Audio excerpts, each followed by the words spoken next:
la syarika lah wa asyhadu anna Muhammadan abduhu wa rasuluhu alladzi la nabiyya wa rasula ba'da. Alhamdulillah sahabat-sahabat sekalian, Bapak Ibu dimanapun berada, puji syukur hanya milik Allah, salawat salam semoga senantiasa dilimpah curah kepada Nabi kita, teladan hidup dan kehidupan kita, uswah dan qudwah kita, Nabi Muhammad sallallahu alaihi wasallam. Alhamdulillah kita bersyukur di subuh hari ini Allah senantiasa memberikan karunia-Nya, nikmat-nikmatnya yang tidak bisa kita menghitungnya. Wa in ta'uddu ni'matallahi la tuhsuha. Jika engkau berusaha menghitung nikmat Allah, niscaya tidak akan bisa menghitungnya. Terlebih di subuh hari ini kita masih diberikan nikmat sehat, bisa melaksanakan ibadah sholat subuh, ibadah sholat tahajud, dan kita lanjutkan dengan talabul ilmi. Ini pun juga nikmat iman dan nikmat Islam yang tidak semua orang bisa memiliki dan merasakannya, dan Allah berikan kepada kita. Masya Allah.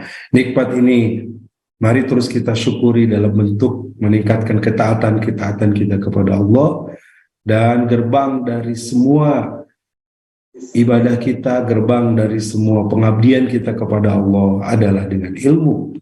Karena ilmu adalah pupuknya iman, ilmu adalah pemandu amal, ilmu adalah penuntun akhlak yang mulia. Mudah-mudahan di pagi hari ini kita sharing ilmu, semoga menjadi jalan lebih meningkatnya keimanan kita, lebih benar dan baiknya ibadah kita, dan lebih mulia akhlak kita. Bapak Ibu dimanapun berada, para pendengar MQ melalui MQ FM, MQ TV, dan semua media sosial yang menyimak, hari ini kita akan membahas tentang masjid. Ya, kajian Senin ini kajian fikih, dan fikih masjid tentunya menjadi bagian yang penting dalam ibadah kita. Karena tidak ada tempat yang paling nyaman, paling nikmat, paling kita bisa rasakan ketentraman dan ketenangan selain masjid. Wa man dakhalahu kanat aminan. Siapa yang memasukinya ke dalam masjid ini, maka Allah akan memberikan ketenangan, ketentraman, kenyamanan di dalamnya. Maka kalau orang datang ke masjid lalu tidak nyaman, pasti ada yang salah nih dari masjidnya, ya. Nah, mungkin masjidnya kurang bersih, kurang rapi, kurang tertata, berdebu. Tapi masjid mestinya memberikan kenyamanan, ketentraman bagi orang yang masuk di dalamnya. Seorang punya masalah, punya urusan, masuk ke dalam masjid, hati bisa lebih tenang. Banyak dosa, banyak maksiat, datang ke masjid, bertobat, hati lebih tentram. Itulah masjid, tempat yang paling harusnya kita rindukan dalam kehidupan kita. Bapak Ibu sekalian, kemudian juga Allah Subhanahu wa Ta'ala di banyak ayat berfirman tentang bagaimana keutamaan memakmurkan masjid ini. Di antaranya yang sangat terkenal adalah di dalam surat At-Taubah ayat 18, ya, di mana Allah berfirman, innama ya'muru masajidallah man amana billah wal yawmil akhir wa aqama sholata wa ataz zakat wa lam yakhsha illallah fa asa ulaika ayyakun minal muhtadin. Hanya innama ya'muru masajidallah, hanyalah yang memakmurkan masjid-masjid Allah itu adalah man amana billah wal yawmil akhir, orang-orang yang beriman kepada Allah dan hari akhir. Wa aqamas salat, dan mereka mendirikan salat, wa ataz zakat, lalu menunaikan zakat, wa lam yakhsha ilallah, dan tidak takut kepada siapapun kecuali kepada Allah. Fa asa ulaika yakunu minal muhtadin. Maka mereka lah orang-orang yang mendapatkan petunjuk, orang-orang yang mendapatkan hidayah dari Allah Subhanahu wa Ta'ala. Karena tidak mungkin orang-orang musyrik, orang-orang kafir memakmurkan masjid Allah. Jangankan memakmurkan, ya, mereka ada saja tidak berkenan, ada saja tidak mau. Saya pernah dapat cerita beberapa teman yang berada di lingkungan minoritas kaum muslimin di situ. Orang Islamnya sedikit dan banyaknya orang-orang non-muslim. Mau membangun masjid itu susah sekali. Perizinannya dipersusah. Pernah membangun, baru berdiri, baru setengah tiang, baru setengah bangunan. Pagi dibangun, sore sudah ada yang merobohkan. Sore dibangun, pagi besoknya sudah ada yang merobohkan. Jadi siapa yang harus memakmurkan masjid itu? Tentu adalah kita sebagai orang beriman yang menjadikan masjid itu adalah bagian yang sangat kita rindukan untuk kita datangi. Bapak Ibu sahabat-sahabat sekalian, oleh karena itu ada banyak keutamaan kita diperintahkan membangun masjid dan memakmurkannya. Ya, jadi tentu mulai membangun dulu, karena kalau bangunannya tidak ada, lalu apa yang akan kita lakukan? Namun jangan sampai membangun masjid ini kemudian banyak dibangun tetapi tidak ada yang memakmurkannya. Ini pun kemudian menjadi hal yang harus kita perhatikan. Sebab Rasulullah SAW dalam hadis yang diriwayatkan oleh Imam Ahmad diantaranya pernah bersabda, la taqumus sa'atu hatta tabahan nasu fil masajid. Tidak akan terjadi kiamat, artinya kiamat itu akan terjadi, merupakan ciri akhir zaman, hatta tabahan nas fil masajid. Ketika orang-orang berbangga-bangga, bermegah-megah membangun masjid, tetapi kemudian tidak memakmurkannya. Nah, ketika ada masjid, tentu harus dimakmurkan. Ketika belum ada, kita harus membangunnya. Nah, oleh karena itu kita akan bahas juga tentu bagaimana nanti upaya kita membangun masjid ini sebelum memakmurkannya.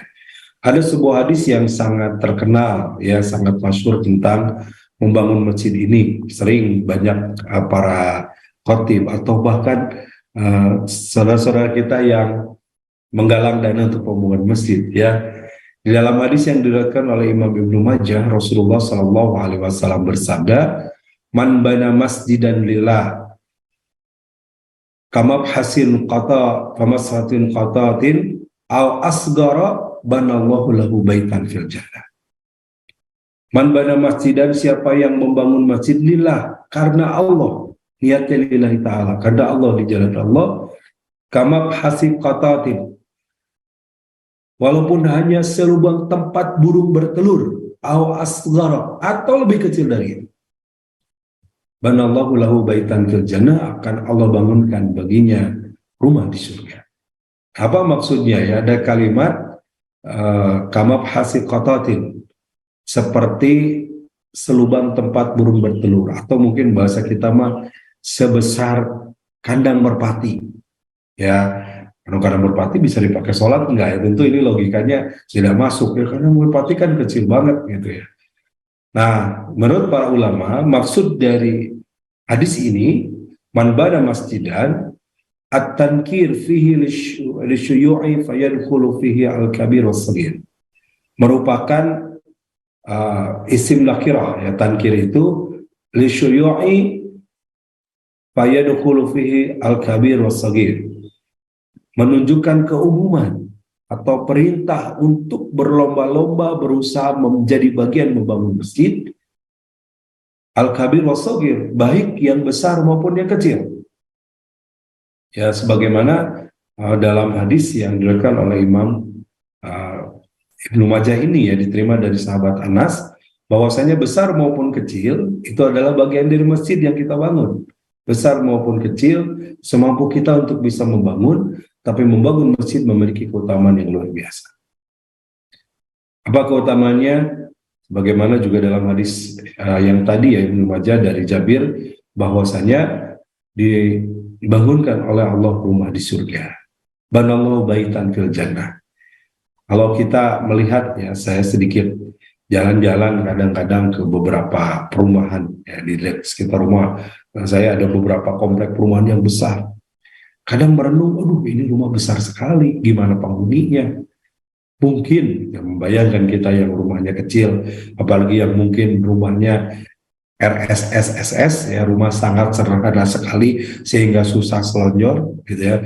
Begitu masuk langsung keluar, saking sederhananya, kecilnya. Yang lihat rumah yang besar, 3 lantai, 4 lantai, besar gitu ya. Itu rumah di dunia.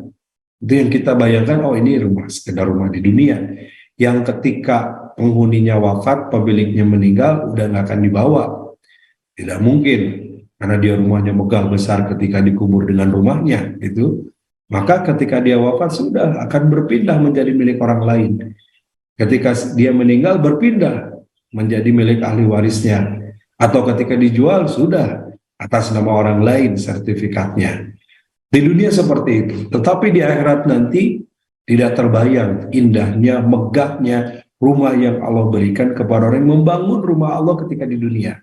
Kenapa? Karena tentu di surga ini tidak sebanding dengan apa yang ada di dunia saat ini, di surga nanti ya.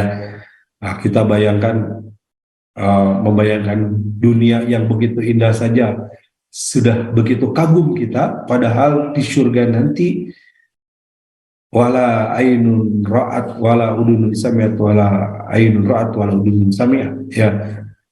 Sampai indahnya itu tidak terpikir oleh pikiran manusia, tidak pernah terlihat oleh mata manusia, tidak pernah terdengar indahnya dengan indahnya suara dengan telinga manusia. Melihat pandang yang indah, melihat pemandangan yang indah, kita sudah begitu takjub dan mungkin seperti ini surga. Tidak seperti itu, jauh lebih dari itu. Jadi Bapak Ibu sahabat-sahabat sekalian, kewajiban kita terhadap masjid bagaimana kita memulai untuk membangunnya. Ya, insya Allah nanti kita akan dialog, ada Pak Muhammad Ihsan, ada Kang Andri nanti juga tentang bagaimana nih peluang Bapak Ibu untuk membangun masjid di area bencana, karena kita tahu ya beberapa pekan ke belakang di Cianjur terjadi gempa, kemudian juga banyak rumah ibadah, mobil khusus masjid yang roboh, dan itu menjadi bagian nanti bagaimana kita bisa berbuat sesuatu. Baik, sebelum ke Pak Ihsan, saya lanjutkan sedikit ya. Yang kedua, tentu orang yang membangun masjid, yang memakmurkan masjid, ini adalah golongan orang-orang yang memiliki kemuliaan, memiliki keimanan. Nah, kembali surat At-Taubah ayat 18 yang saya bacakan tadi. Innama ya'muru masajidallah man amana billah wal yaumil akhir. Hanyalah yang memakmurkan masjid Allah, memakmurkan itu membangun, kemudian menghidupkan di dalamnya, adalah orang-orang yang beriman kepada Allah dan hari akhir. Nah, biasanya dikaitkan selalu banyak ayat kata iman ini digandeng dengan iman kepada Allah dengan yaumil akhir. Amanu billah wal yaumil akhir, yu'minu billah wal yaumil akhir. Kenapa? Karena sangat identik, orang beriman kepada Allah, dia beriman kepada hari akhir. Seorang yang beriman kepada Allah, dia meyakini adanya hari akhir, adanya kiamat yang akan terjadi, adanya pahala dan dosa yang dihitung, dan adanya surga dan neraka tempat kembali nanti. Dan tentu saja kembali kepada hadis tadi riwayat Imam Ibnu Majah, banallahu baitan fil jannah, kita sangat ingin dibangunkan nanti di akhirat, dibangunkan di surga rumah oleh Allah buat kita, rumah di surga. Yang ketiga, ketika Bapak Ibu sahabat-sahabat membangun masjid, ada pahala yang terus mengalir. Ya, pada setiap amalan yang ditinggalkan, amal-amalan yang ditinggalkan itu akan mengalir pahalanya. Masih dalam riwayat Imam Ibnu Majah ya, kurang lebih artinya seperti ini, bahwa Rasulullah SAW menyampaikan pahala amalan dan kebaikan yang bakal menghampiri seorang muslim sepeninggal beliau mewafat, seseorang itu wafat, yakni Rasul menyebutkan al-mushaf, mushaf yang ditinggalkan, maksudnya dia berwakaf, masjid yang dia bangun, membangun masjid, rumah untuk yang dalam perjalanan yang ia bangun, sungai yang ia alirkan, sedekah yang dia keluarkan, harta yang dikala sehat dan hidup dia berikan, maka itulah sepeninggalan yang akan menghampirinya. Rawahu Ibnu Majah. Sehingga ketika membangun masjid, salah satunya Rasul menyebutkan di sini adalah masjid yang dia bangun, ya. Banal masjidah, membangun masjid. Kemudian yang terakhir, sebelum nanti kita dialog dengan Pak Ihsan ya, orang yang membangun masjid ini akan mendapatkan naungan di akhirat. Ya, pun disampaikan oleh Rasulullah SAW, diantaranya di dalam kitab Al-Musnad, ya, Musnad Imam Ahmad, setiap orang akan berada di bawah naungan sedekahnya hingga diputuskannya perkara-perkara di antara manusia. Di dunia saja orang yang bersedekah, berwakaf, berbuat kebaikan, dia akan mendapatkan naungan dari Allah. Demikian pula nanti di akhirat, setiap orang akan berlindung di balik sedekahnya. Sehingga orang-orang yang berbuat kebaikan ini, dia seperti menabung atau menafkahkan di jalan Allah ini, seperti menumbuhkan ya, butir menumbuhkan biji, yang setiap biji itu akan tumbuh tanaman, tanaman itu akan menumbuhkan cabang, menumbuhkan daun, pohon, berbunga dan berbuah, dan buahnya bisa dinikmati oleh banyak orang. Padahal asalnya pohon dan buah yang banyak itu dari satu buah biji yang ditanam. Nah, itulah perumpamaan kebaikan yang disebutkan juga di dalam Al-Quran, begitu ya, bahwa eh, setiap satu biji pikuli sumbulatin mi'atu habba, setiap satu biji akan melahirkan berbagai cabang, dan setiap cabang akan melahirkan ranting, setiap ranting akan menumbuhkan bunga dan buah-buahan. Dalam hadis yang diriwayatkan oleh Imam Bukhari Muslim juga Rasulullah SAW bersabda, barang siapa yang bersedekah dengan sebutir kurma yang berasal dari mata pencahariannya, berasal dari harta yang dia miliki, maka tidak menerima baginya, Allah tidak akan memberikannya, membalasnya kecuali yang baik-baiknya saja. Sesungguhnya Allah akan menerima amal-amal itu, kemudian dipelihara bagi pemiliknya amal itu, sehingga sedekah itu menjadi besar seperti gunung yang terus membesar. Masya Allah. Hadis riwayat Imam Bukhari Muslim yang sahih ini menunjukkan betapa besarnya amal kita kalau kita berusaha beramal karena Allah Subhanahu wa Ta'ala. Bapak Ibu yang baik, sahabat-sahabat dimanapun berada, ini sebagai pengantar dan pembuka hari ini ya, tentang bagaimana kita berusaha untuk membangun masjid atau memamurkan masjid di sekitar kita. Kita undang Pak Ihsan atau Kang Andri yang sudah masuk dari DT Peduli. Kita tahu sekali lagi Bapak Ibu, di Cianjur ya, belum lama ini terjadi gempa, kemudian juga banyak tidak hanya korban jiwa, kemudian tentunya banyak kehilangan harta, juga rumah-rumah ibadah takdirnya juga ada yang rusak, ada yang perlu perbaikan, bahkan ada yang sudah hancur, sehingga membutuhkan kembali untuk kita bersama-sama membangunnya. Alhamdulillah Pak Ihsan sudah bergabung bersama kita. Assalamualaikum warahmatullahi wabarakatuh, Pak Ihsan.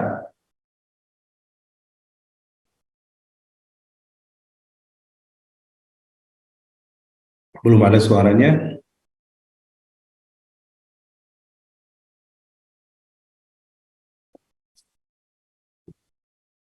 Ya, sudah unmute tapi belum ada suaranya nih nampaknya Pak Ihsan.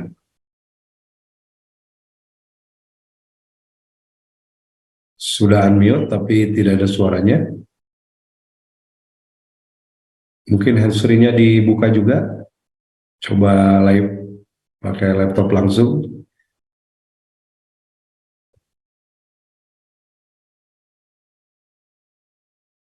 Masih belum ada.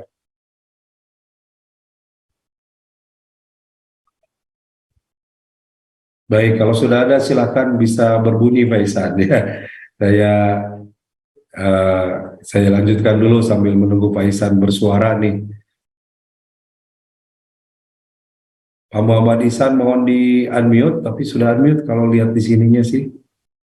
Mungkin Pak host. Nah, alhamdulillah sudah masuk tab. Oke. Terdengar suara saya, Seth? Alhamdulillah sudah ada. Ya, jadi laptop saya sedang ada sedikit trouble, jadi saya pakai dua device. Di audionya pakai akun Ihsan, kalau visualnya pakai Muhammad Ihsan, dan ada dua. Baik, ya. Alhamdulillah. Berarti yang gambarnya yang Muhammad Ihsan ya. Iya. Ihsan suaranya begitu. Ini supaya muncul ke medsosnya juga. Baik Pak Ihsan nih, terkait dengan kondisi Cianjur, mungkin boleh dilaporkan dulu hingga saat ini bagaimana? Baik, boleh Seth. Bismillahirrahmanirrahim. Assalamualaikum warahmatullahi wabarakatuh. Waalaikumsalam warahmatullahi wabarakatuh. Alhamdulillah, Alhamdulillahirrahmanirrahim. Asyhadu an la ilaha illallah wa asyhadu anna Muhammadan abduhu wa rasuluh. Allahumma shalli ala Muhammad wa ala sayyidina Muhammad la haula wala quwwata illa billah. Terima kasih banyak Ustaz Mulyadi yang sudah memperkenankan kami untuk mereport apa perkembangan program DT Peduli di Cianjur ya Ustaz ya. Seperti kita ketahui, tanggal 21 November yang lalu sahabat-sahabat kita di Cianjur Allah karuniakan ujian saja, ujian cobaan berupa gempa bumi. Izin Ustaz, sudah terlihat belum ya? Ya, sudah, Dengan sudah. saya. Sudah ada. Ya, Silakan, Pak. ini izin menyampaikan laporan situasi gempa bumi Cianjur yang terjadi di tanggal 21 November yang lalu. Ini juga, Masya Allah, kita di Bandung ya, yang di Bandung merasakan cukup kerasa juga nih saat ya goyangan gempa bumi Cianjur di tanggal 21 yang lalu. Iya. Alhamdulillah, walaupun kita merasakan, tapi kalau di Bandung sih masih aman. Tapi qadarullah yang di Cianjur, Masya Allah, ini dampak kerusakan cukup tinggi saat ya. Jadi di sini tersebutkan ada 16 kecamatan yang terdampak saat, dan kemudian juga di sini sampai bahkan yang meninggal dunia itu sangat tinggi angkanya. Di angka 334 orang meninggal dunia dengan kemudian 7.729 luka-luka, dan bahkan yang mengungsi, ini orang masyarakat Cianjur yang mengungsi itu di angka 114.683 orang yang mengungsi, dengan total kerusakan rumah rusak. Nah, kemudian juga terlaporkan, ini sumber yang kami dapatkan dari BNPB, Ustaz, di angka 269 fasilitas ibadah rusak. Nah, ini sangat tinggi, di mana mayoritas yang rusak ini adalah masjid, ya, tempat ibadah yang umat Islam. Makanya tadi saya pikir sangat linear dengan apa yang bagaimana keutamaan memakmurkan dengan diawali dengan membangun kembali masjid-masjid atau surau-surau untuk sahabat-sahabat kita para penyintas di Cianjur. Nah, juga 14 dan gedung rusak, juga 525 fasilitas pendidikan yang rusak. Nah, alhamdulillah DT Peduli hadir di hari pertama, Ustaz, karena memang alhamdulillah qadarullah DT Peduli juga hadir secara kantor perwakilan ada di sana di Cianjur, bahkan menjadi salah satu lokasi yang tertimpa juga, Ustaz. Jadi kantor-kantor kita ada beberapa kerusakan, walaupun alhamdulillah belum terlalu signifikan kerusakannya. Ada goyangan, kemudian ada beberapa retak-retak gitu ya. Nah, alhamdulillah DT Peduli menghadirkan tidak kurang dari 74 relawan. Ini dibantu alhamdulillah semangat teman-teman, bukan hanya di Cianjur, Sukabumi yang terdekat, tapi juga sampai ke wilayah Kuningan, Cirebon, Jakarta, Banten, itu bergantian teman-teman DT Peduli untuk membantu sahabat-sahabat para pengungsi di Cianjur. Nah, kemudian menghadirkan 3 mobil ambulans dan 2 mobil tangguh bencana. Ini dokumentasi-dokumentasinya yang kami dapatkan dari teman-teman di lapangan. Termasuk alhamdulillah sudah hadirnya guru kita AG membersamai Bupati Cianjur untuk menyemangati dan memberikan motivasi kepada sahabat-sahabat para penyintas di sana, dan juga alhamdulillah di beberapa pekan yang lalu, kalau nggak salah 3 pekan yang lalu, sudah meresmikan ada 1 masjid darurat, karena di sana memang kebutuhan berkaitan dengan masjid sangat tinggi, Sad. Jadi nanti di belakang ada beberapa dokumentasi bahwa masjid-masjid di sana ada yang sangat rusak, bahkan sudah rubuh, ada yang masih bisa diperbaiki dengan renovasi, tapi juga harus melihat dari sisi keputusan dari pemerintah apakah masuk zona hijau, zona kuning, atau zona merah. Nah, ini juga dokumentasi-dokumentasi yang lain, Ustaz. Jadi kegiatan-kegiatan yang memang variatif, mulai dari tanggap bencana, kemudian membantu advokasi serta mendistribusikan para pasien yang sakit maupun yang sudah meninggal ke tempat yang memang disesuaikan ke rumah sakit dan yang lainnya. Nah, kemudian juga mendistribusikan bantuan-bantuan seperti terpal, makanan, dan yang lainnya. Kemudian ada pelayanan kesehatan yang juga kami dibantu oleh banyak pihak, banyak lembaga-lembaga yang hadir, ada ID, kemudian juga ada bahkan dari pengobatan tradisional, kemudian dari para profesional juga hadir membersamai kami di sana, Ustaz, untuk memberikan psikososial dan yang lainnya. Nah, izin Ustaz menyampaikan, jadi ini di beberapa hari yang lalu sudah hadir pula penetapan status transisi darurat ke pemulihan bencana alam gempa bumi. Jadi sebelumnya di tanggal 21 November sampai tanggal 20 Desember 2022, pemerintah Kabupaten Cianjur meresmikan sebagai tanggap darurat. Nah, ini sudah lewat dari tanggal 21 Desember. Di tanggal 21 Desember ini sudah mulai beralih sampai tanggal 20 Maret 2023 itu menjadi status transisi darurat ke pemulihan bencana gempa bumi. Nah, ini status tanggap darurat bencana alam gempa bumi di Kabupaten Cianjur selama 30 hari, yaitu 21 November sampai 20 Desember. Kemudian sekarang sudah mulai masuk ke status transisi darurat ke pemulihan bencana alam gempa bumi di Kabupaten Cianjur selama 90 hari. sampai 20 Maret 2023. Nah, ini diinformasikan langsung oleh Pak Bupati, saya ambil dari Instagram beliau. Ini kebetulan fotonya adalah ketika dikunjungi oleh guru kita, Agim ya. Informasikan 263 masjid atau musola rusak akibat gempa bumi yang terjadi. Masya Allah, ini ladang amal pastinya saja bagi kita semuanya yang menyaksikan, baik secara langsung maupun tidak langsung nanti melalui relay dan yang lainnya. Ini kesempatan yang saya pikir tidak kebetulan hadir kepada kita informasinya. Ini menjadi ladang amal untuk kita, kesempatan-kesempatan yang luar biasa. Baik, nah ini hasil dari asesmen kami, banyak masjid yang sudah diasesmen dan sedang dalam proses persiapan saat untuk kami aktifasi, karena tidak bisa sembarangan nih untuk membangun kembali atau merenovasi atau membuat masjid darurat. Kami harus berkoordinasi dengan pihak pemerintah, termasuk dengan pihak akademisi yang memiliki kemampuan arsitek dan yang lainnya untuk menentukan ini akan diapakan. Ini di sebelah kanan misalnya saat yang ada halaman 15-nya itu sudah diratakan oleh masyarakat karena khawatir kalau memang tidak dirubuhkan itu sudah sangat rusak dan sudah sangat doyong. Jadi kemarin masyarakat langsung merubuhkan demi kenyamanan dan keselamatan warga di sana.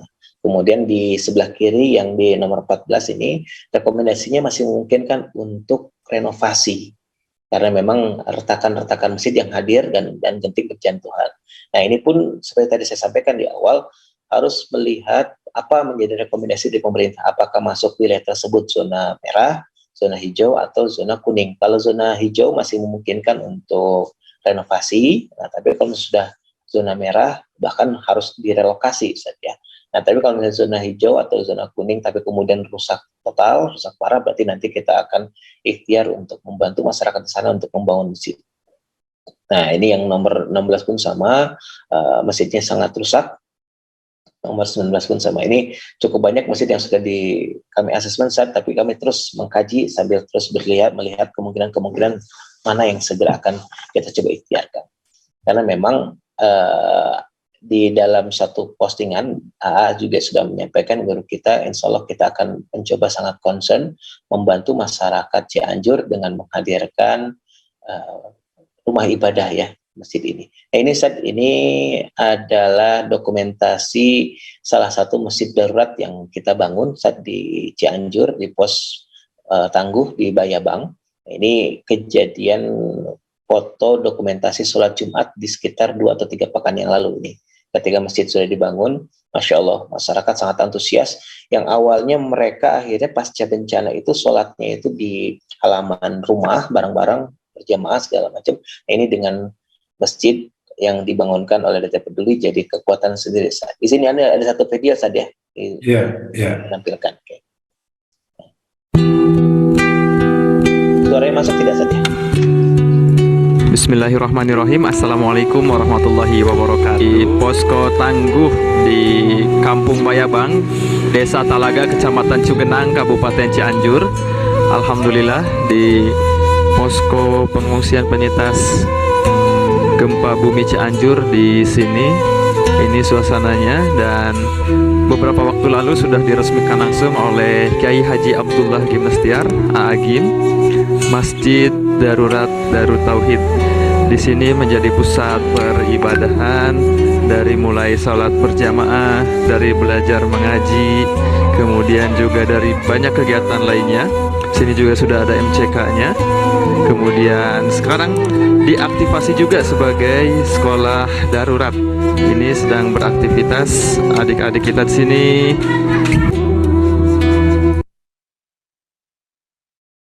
Masya Allah, alhamdulillah.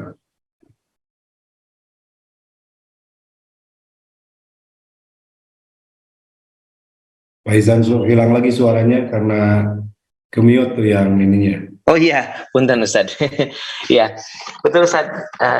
Pastinya ini bukan sebuah kebetulan bahwasanya Bapak Ibu semuanya yang hadir melalui media Zoom, melalui MK Pagi, MK FM, MK TV maupun media sosial semuanya ini menjadi orang yang pertama mungkin saja yang mendapatkan kesempatan untuk bisa terlibat dalam aksi kebaikan ini. Oleh karenanya ini Insya Allah DT Peduli akan coba concern untuk program selanjutnya adalah bagaimana kita menghadirkan masjid-masjid, sehingga temanya adalah bagaimana kita segera mengembalikan masyarakat yang sekarang masih tinggal di pengungsian itu untuk segera kembali ke masjidnya masing-masing, kembali mendekat kepada Allah Subhanahu wa taala, meningkatkan iman dan takwa, dan juga segera kembali ke rumah masing-masing.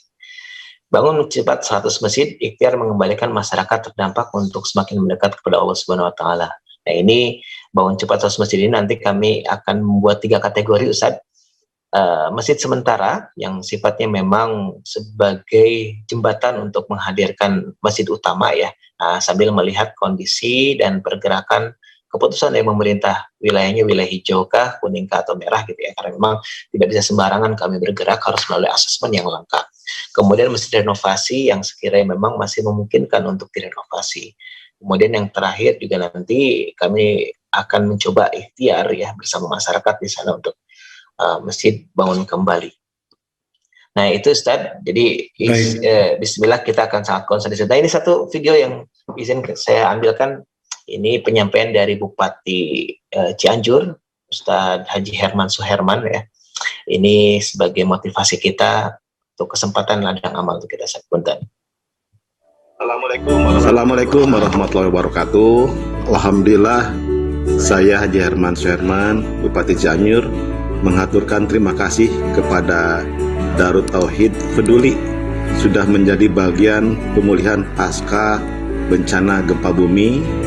Kami sangat mengapresiasi aksi DT Peduli yang sudah menyisihkan waktu dan tenaganya untuk membantu mengurangi beban warga kami yang tertimpa musibah. Bahkan menurut rencana bahwa DT Peduli akan segera membangun masjid-masjid di Kabupaten Cianjur. Semoga kerja keras kawan-kawan DT Peduli Allah gantikan dengan pahala terbaik. Terima kasih kepada para donatur yang sudah menitipkan hartanya untuk membantu meringankan penderitaan warga terdampak. Semoga Allah menggantinya dengan pahala berlipat dan berkah. Amin ya Allah ya Rabbal Alamin. Assalamualaikum warahmatullahi wabarakatuh.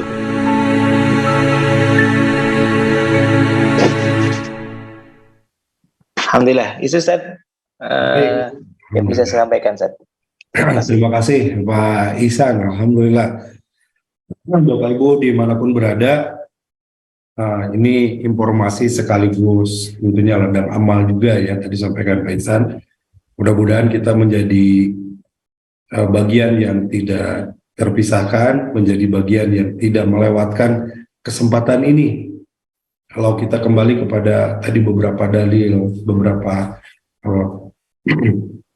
hadis dari Rasulullah, betapa Rasulullah sangat memotivasi kita untuk membangun masjid ini ya, sampai dengan kalimat yang begitu menyentuh. Rasul menyampaikan kamaf hasil qatatin au asgara, ya, siapa yang membangun masjid yang seluas kandang merpati atau tempat burung bertelur gitu ya, atau kan itu sarang burung kecil banget ya, tidak bisa sholat di situ, tapi menunjukkan bahwa walaupun besar atau kecil itu bagian yang bisa kita lakukan untuk membangun masjid agar banallahu baitan fil jannah, Allah membangunkan nanti buat kita bangunan di surga.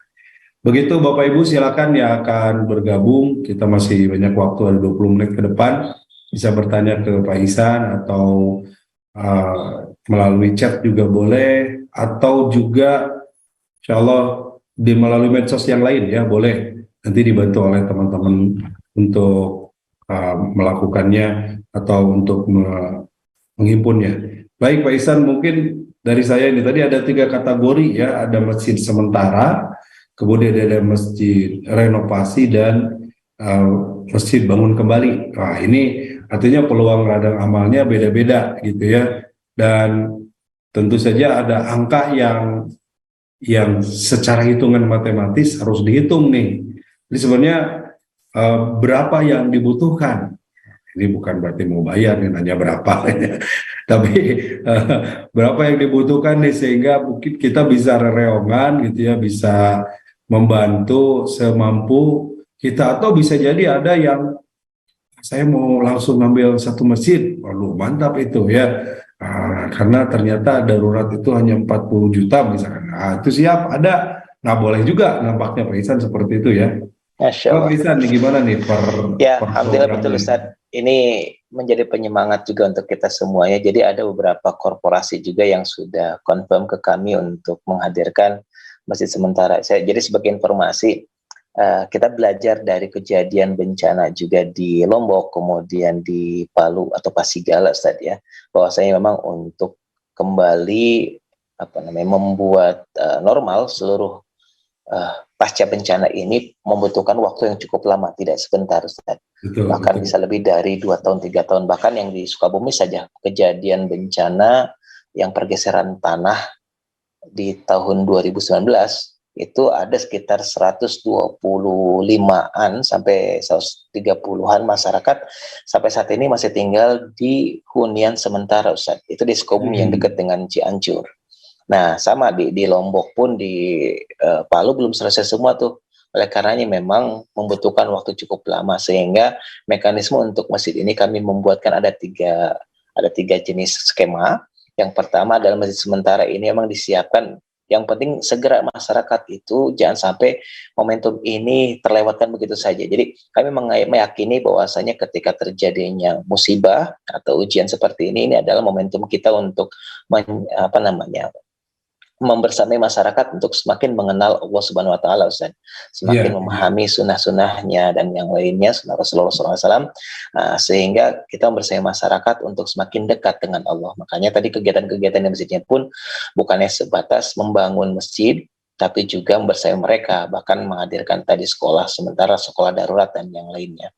Nah, jadi masjid sementara ini dihadirkan, yang penting utamanya masyarakat bisa kembali ke surau-surau, ke masjid-masjidnya. Kemudian untuk bangun kembali juga ini pasti membutuhkan dana yang cukup besar ya. Kami di angka 500 juta ini tadi yang disebutkan itu adalah masjid yang kami rencanakan dengan konsep ramah gempa. Jadi mayoritas bahan bangunan itu dari kayu, dan nanti mungkin ada dari sebagian dari baja ringan dan yang lain, sehingga kalaupun masih terjadi goyangan-goyangan gempa susulan, ini insya Allah diyakini lebih aman dibandingkan yang harus menggunakan beton, harus menggunakan full dari bata dan yang lainnya gitu tadinya.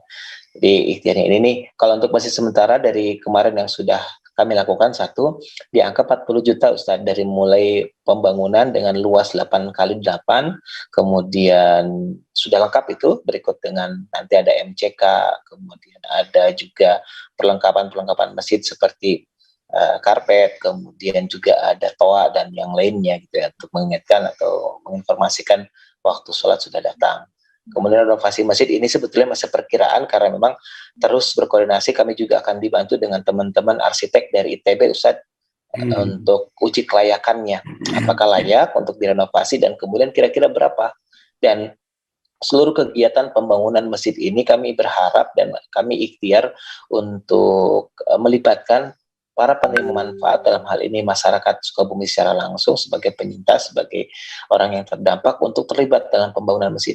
Selain dari memang menjadi kebutuhan di masyarakat, juga ini bagian dari psikososial terbaik Ustaz. Jadi melibatkan mereka dalam pekerjaan itu adalah penguat juga bagi masyarakat di sana.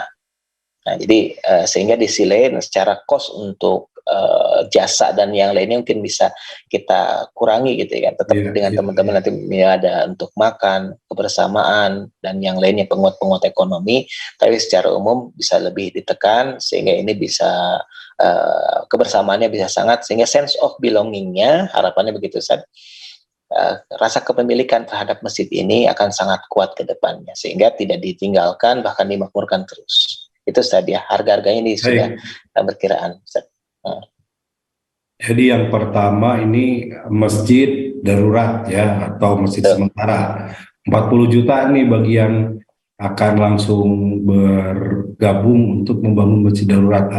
Karena betul Pak Ihsan, biasanya dan memang seharusnya ya, ketika ada bencana ini semua orang mungkin lebih ingin mendekatkan kepada Allah. Bagi kita orang beriman sangat meyakini bahwa ujian ini datang dari Allah, bisa jadi juga teguran dari Allah yang kita sudah mulai lalai dari perintah Allah, jauh dari perintah Allah, maka mendekat, dan tempat mendekat kepada Allah ini harus ada ya, dan tempatnya adalah masjid ya. Jadi kategori pertama nih, program pertama adalah masjid darurat atau masjid sementara.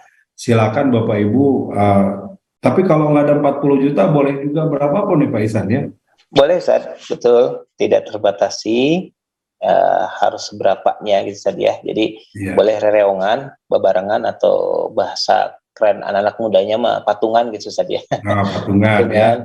Iya, alhamdulillah ini juga banyak, alhamdulillah sudah terkumpul. Insya Allah kita sudah mulai akan membangun beberapa ya, hasil dari asesmen tadi, dan kemudian insya Allah mungkin di pekan ini kami akan bersilaturahmi kembali kepada Bupati Cianjur atau staf untuk memastikan tahapan-tahapannya apakah sudah sesuai dengan perencanaan yang ada. Jadi nggak boleh terpisah dengan perencanaan yang ada di pemerintah Kabupaten Cianjur, Ustaz. Harus linier. Baik, tadi ada, jadi bisa rencana nih, berencana ya untuk masjid sementara, kemudian nanti renovasi, bahkan membangun dari awal. Baik, kami undang Bapak Ibu, sahabat-sahabat sekalian, sudah ada yang raise hand, silakan. Ibu Zain Gani Arsy sudah resen memulai untuk dialog kita. Silakan Bu, mangga, boleh unmute, singkat dan jelas, mangga. Terima kasih. Assalamualaikum warahmatullahi wabarakatuh. Waalaikumsalam warahmatullahi wabarakatuh. Mau izin bertanya dulu Ustadz? Ya, silakan Bu. Ya, jika saya mengajak lingkungan untuk melakukan sesuatu itu yang amal soleh yang baik ya, contohnya itu ya untuk berwakaf apa gitu ya. Ya. Itu lingkungannya itu senangnya itu, apakah kamu juga mengerjakan gitu loh? Apakah boleh itu saya memperlihatkan apa yang sudah saya kerjakan gitu, misalnya seperti berwakaf itu kan, saya maunya sih tidak diperlihatkan gitu, cuman mereka itu suka meminta buktinya gitu loh, kamu sendiri kan tidak. Gitu. Boleh nggak diperlihatkan apa yang sudah saya kerjakan? Baik, Ibu siap. Terima kasih ya. Ya. Waalaikumsalam warahmatullahi wabarakatuh. Ya, tentu saja boleh Bu. Ini bagian dari dakwah ya. Kadang kan dakwah mengajak perlu bukti. Ibu ngajak aja kami berwakaf, ibu juga wakaf enggak? Nah, kita wakaf duluan ya. Mungkin kalau orang perlu bukti dan perlu pembuktian, silakan saja. Mudah-mudahan tidak mengotori atau tidak merusak niat kita. Jadi bersedekah itu bisa sirron wa alaniyah, bisa sembunyi-sembunyi atau terang-terangan gitu ya. Kalau sembunyi-sembunyi tentu lebih aman, hati lebih terjaga, orang nggak ada yang tahu. Tapi kalau dibutuhkan terang-terangan supaya jadi dakwah, supaya orang tertarik, supaya orang mau, itu juga dipersilakan. Nah, bagus Bu, nih ladang amal ya. Ajak misalkan tetangga, saudara, teman Ibu, ayo kita bangun masjid sama-sama di Cianjur. Nah, Ibu duluan, nanti kemudian Ibu yang menjadi contoh dan Ibu yang mengajak. Masya Allah, nanti setiap orang yang ikutan, ayo nih itu 40 juta kita bangun masjid sementara. Nah, Ibu 1 juta, cari 40 orang lainnya atau 39 sisanya. Jadi itu satu masjid reongan, gitu ya. Insya Allah 39 itu pahalanya mengalir sama Ibu. Kata siapa ini? Rasulullah yang menyampaikan ya. Mandala ala khairin falahu ajru amsalihha. Siapa yang menunjukkan kebaikan, mengajak kepada kebaikan, maka dia dapat pahala sebagaimana yang dilakukan itu. Dilakukan orang tersebut yang kita ajak, tanpa mengurangi pahala dia. Nah, itu belum lagi kalau bicara pelipat gandaan, nanti Allah juga melipat gandakan pahalanya. Jadi insya Allah jadi kebaikan, jangan khawatir Bu.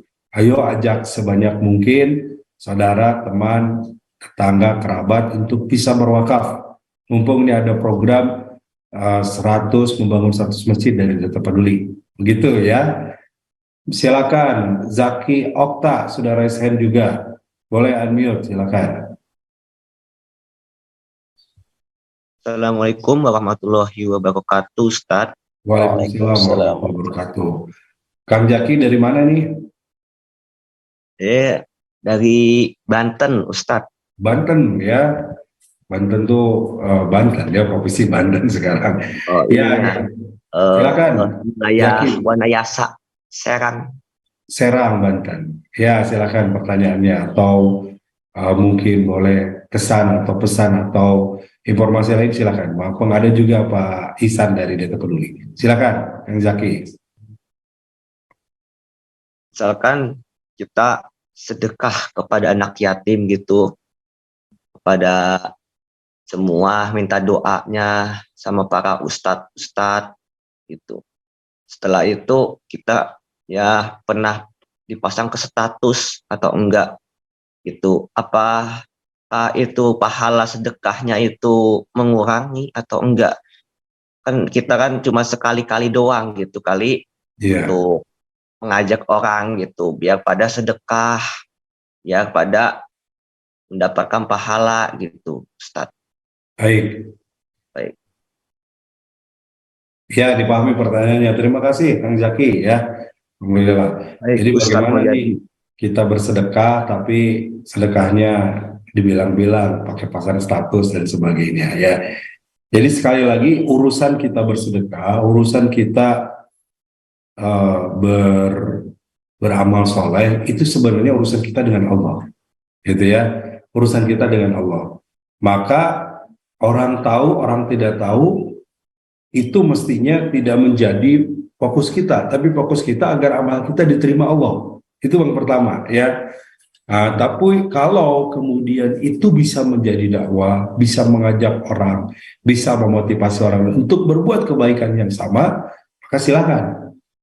Tapi kalau itu justru akan merusak amal kita, jadi membuat hilangnya keikhlasan kita, membuat hilangnya keinginan kita untuk berbagi, tapi justru jadi karena ingin dipuji, karena ingin nantinya banyak follower yang kalau kita upload di medsos banyak follower yang memuji, sehingga lupa kepada Allahnya yang memberikan kesempatan bersedekah, yang niat kita untuk bersedekah juga di jalan Allah, maka ini harus hati-hati.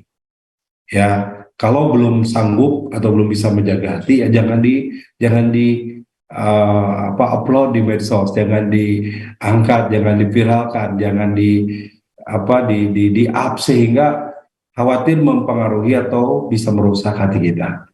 Tapi kalau itu kita bisa hati tetap terjaga, orang jadi termotivasi, orang jadi mau ikut bersedekah, maka boleh, tidak terlarang itu. Bahkan sekali lagi Rasul menyebutkan sirron wa alaniyah, ya, sirron itu sembunyi-sembunyi, alaniyah itu terang-terangan. Jadi boleh keduanya kita melakukan sembunyi-sembunyi atau terang-terangan, kembali kepada niat dan tujuan kita. Begitu Zaki. Baik, Ustadz. Oke, terima kasih ya. Salam keluarga di Banten. Baik, Bapak Ibu, Ustadz. mungkin Baik, kalau Ustadz rumah di mana, Ustadz? Halo? Kalau Ustadz rumah di mana, Ustadz? Saya di Bandung, ini lagi di Bandung. Oh, ya, baik. Iya. Baik, terima kasih Kang Zaki. Baik, Bapak Ibu yang lain silakan, yang di medsos juga boleh chat, dan kita masih dengan Pak Ihsan juga terkait dengan upaya kita dari Data Peduli akan membangun 100 masjid ya di area bencana atau di Cianjur khususnya. Pak Ihsan, sedikit juga mungkin saya bertanya juga nih terkait dengan pengalaman, kita sudah punya pengalaman juga ya, tadi Pak Ihsan sampaikan di Lombok, kemudian di Donggala kita pun membangun masjid darurat, kemudian juga bahkan rumah darurat dan rumah ibadah nih ya. Jadi ini program yang terdekat ini di Cianjur seperti apa nih selain masjid darurat tentunya. Betul, Ustaz. Jadi tadi temanya adalah bagaimana segera mungkin kita mengembalikan masyarakat ke rumahnya masing-masing dan ke masjidnya masing-masing, Ustaz. Oleh karenanya ini berdasarkan pengalaman kami di Lombok, di Donggala, kemudian juga di Mamuju dan yang lainnya, kami ikhtiar selain menghadirkan 100 masjid cepat di Cianjur, juga segera akan menghadirkan hunian tetap dengan konsep recycle house. Nah, ini juga menarik sebetulnya, saat recycle house ini adalah satu konsep bangunan yang semi permanen, Ustaz. Jadi 1 meter dari bawah itu dari bata dan semen, ya. Tapi atasnya itu nanti menggunakan konsep kayu, Ustaz. Eksotis sebetulnya, karena nanti dilengkapi dengan menggunakan bilik yang estetik ya, yang bagus segala macam, sehingga sangat menarik untuk dipandang dan nyaman. Tapi di sisi lain dari sisi kenyamanan kesehatan yang sudah masuk bahasa rumah sehat ya. Sudah ada 2 kamar, kemudian juga rencananya sudah ada toilet dan juga ada dapur serta ruang tamu dan ruang keluarga dengan ukuran sekitar 35 meter persegi. Ini menjadi kenyamanan tersendiri. Jadi meskipun masyarakat rumahnya rusak segala macam, ikhtiarnya adalah kita membersamai mereka dengan menghadirkan rumah yang unik di selain ramah gempa gitu Ustaz ya. Nah itu yang kedua, selain masjid, rumah ramah gempa dengan konsep recycle house. Recycle itu maksudnya tuh, jadi ada beberapa bagian rumah yang masih bisa dipergunakan seperti pintu, jendela segala macam itu bisa dipasang kembali Ustaz. Oh iya. Jadi menarik, mungkin pernah lihat atau saya sambil mencarikan ini saja gambaran seperti apa gitu Ustaz, boleh Ustaz ya? Iya. Ini bagus, menarik, rumah recycle house ya. Jadi Iya.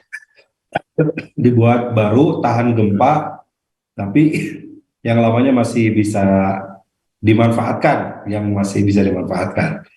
Baik, sambil menunggu Pak Ihsan cari gambar 3 menit lagi. Ini pertanyaan, apakah untuk masjid darurat niatnya wakaf atau infak? Sebenarnya wakaf atau infak sama, ini bagian dari kita mengeluarkan atau memanfaatkan harta kita di jalan Allah ya.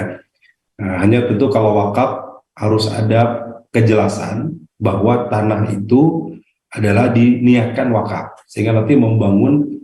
Nah ini mungkin harus ditanyakan juga Pak Ihsan, yang darurat itu nanti kedepannya jadi masjid juga di situ atau beda lagi, atau darurat cuma sementara, misalnya ini punya kebun Pak RT, udahlah bikin masjid sampai mati, nanti masjidnya jadi. Karena kalau harus jadi masjid ya harus wakaf ya, tidak kepemilikan seseorang begitu. Gimana Pak Ramli, ada yang bertanya nih dari Pak Ali nih pertanyaannya. Ya, jadi untuk masjid sementara biasanya kami mencarikan lahan punya warga yang memungkinkan untuk dibangunkan sementara Ustadz ya. Nah, untuk masjid utama sendiri kami terus berkoordinasi dengan pemerintah serta masyarakat, apakah ada potensi lahan baru atau memang harus direlokasi. Kalau direlokasi berarti kan tidak bisa memang tinggal di sana saja. Nah, atau misalnya di masjid yang lama kita bangunkan ulang gitu Ustaz. Jadi dibersihkan dulu semuanya dan kemudian bangun ulang. Atau tadi kalau misalnya renovasi berarti kan di masjid yang lama gitu Ustaz. Nah, dengan konsep tadi apakah infak terikat ataupun wakaf. Jadi untuk sementara konsep awalnya adalah kita infak terikat Ustaz ya. Tapi nanti kalau misalnya untuk pembangunan masjid utama segala macam nanti kita rubah mungkin dengan wakaf, konsepnya diakadkan dan yang lainnya gitu saja ke wilayah wakaf. Nah ini saya menyampaikan ini portfolio program kita untuk rumah recycle house saat ini di mana ini? Ini di Lombok yang di atasnya saat. Jadi bagus begini saat. Jadi kayak villa saat. Nah ini bagus. Ini dulu biliknya itu dibawa dari Bandung ini. Jadi biliknya bilik yang bagus ya, dengan estetika dan yang lainnya. Dan kemarin bahkan 450 hunian seperti ini di Lombok itu akhirnya dilombakan mana masyarakat yang bisa membuatnya lebih baik itu, karena yang membangunkan juga masyarakat bersama-sama. Nah kalau di bawah tidak menggunakan bilik karena memang di sana tidak ketersediaannya, di Mamuju, Sulawesi Barat. Nah ini konsep recycle house di sana. Nah ini izin walaupun mungkin bukan menjadi konsentrasi utama karena memang kita konsentrasi utama tetap dengan masjid Ustaz. Tapi ikhtiarnya mungkin ada beberapa, targetnya mungkin insya Allah nggak terlalu banyak lah, 100 rumah recycle house di sana. Dan juga yang ketiga program yang akan digulirkan adalah tidak kalah penting, yaitu bagaimana bangkit ekonomi Ustaz. Jadi masyarakat juga di sana saat ini banyak yang akhirnya kehilangan pekerjaan Ustaz. Betul. Lahannya rusak, kemudian juga dagangannya rusak, tokonya rusak segala macam. Oleh karenanya ikhtiarnya adalah kami membantu atau membersamai masyarakat yang terdampak secara ekonomi untuk membersamai mereka ya, dengan mungkin nanti permodalan dibantu dengan pendampingan ekonomi, pendampingan usaha dan yang lainnya. Nanti insya Allah kita akan juga launching berkaitan dengan program-program pemberdayaan ekonomi itu, sehingga tadi mengembalikan mereka segera ke rumah masing-masing, mengembalikan mereka kepada masjid masing-masing, dan juga mengembalikan mereka kepada pekerjaannya masing-masing. Itu saat temanya. Baik, alhamdulillah, terima kasih Pak Ihsan. Ini masih menarik nih obrolannya, tapi waktu kita sudah habis nampaknya. Bapak Ibu, sahabat-sahabat sekalian, mudah-mudahan dari obrolan ini ada manfaat yang bisa diperoleh, termasuk juga tentunya ada motivasi buat kita semua untuk mulai berbagi dan ingin menjadi bagian dari program bangun cepat 100 masjid di area bencana di Cianjur ya. Bagi yang akan bergabung atau ingin menjadi bagian dari infak terikat ini, sekali lagi untuk masjid darurat infak terikat ya, karena kalau masjid untuk wakaf masjid nanti akan membangun masjid yang sudah ada, yang sudah roboh, kita akan bangun bersama kembali gitu ya, dari Pak Ihsan, sehingga akan untuk membangun masjid sementara masuknya ke dan infak terikat. Ini kemana nih Pak Ihsan? BSI ini ya? Oke, ini ada BSI 925 Yes, betul. 9255 372 900. Ya, Ini bisa nomor. dicatat oleh sahabat semua, silakan BSI 9255 372 900, dan kemudian konfirmasi atau bisa bertanya dan yang lainnya ke konfirmasi WhatsApp call center 0813 17 12 17 12. Nah, angkanya bagus tadi. Ya, angka bagus Cantik ya. Angka cantik dan ganteng ini ya. Silakan Bapak Ibu bisa bertanya seluas-luasnya kalau dibutuhkan informasinya ke 0813 17 12 17 12 ya.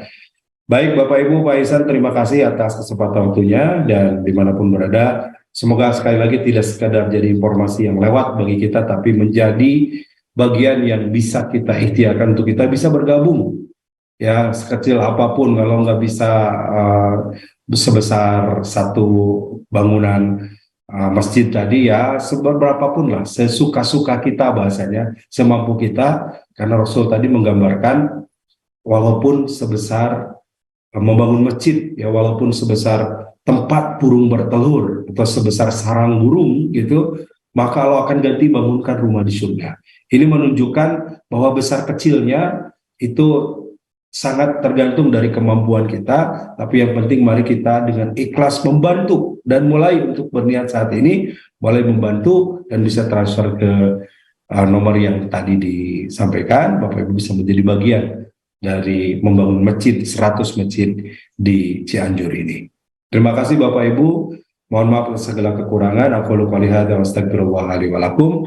Wassalamualaikum warahmatullahi wabarakatuh. Kita tercipta untuk saling berbagi, untuk saling merangkul, untuk saling bermakna bagi semua insan. Dengan bisa sekolah, kita bisa berbagi kebaikan dengan mewujudkan harapan mereka untuk terus melanjutkan pendidikan. Insya Allah, setiap ilmu yang mereka amalkan akan menjadi amal jariah untuk kita semua. Terima kasih kepada donatur dan orang tua asuh yang telah berdonasi melalui DT Peduli, sehingga saya bisa sekolah di SMA Aske Islamic School. Alhamdulillah kami bisa sekolah. Bersama Bisa Sekolah, kita tingkatkan mutu pendidikan anak Indonesia.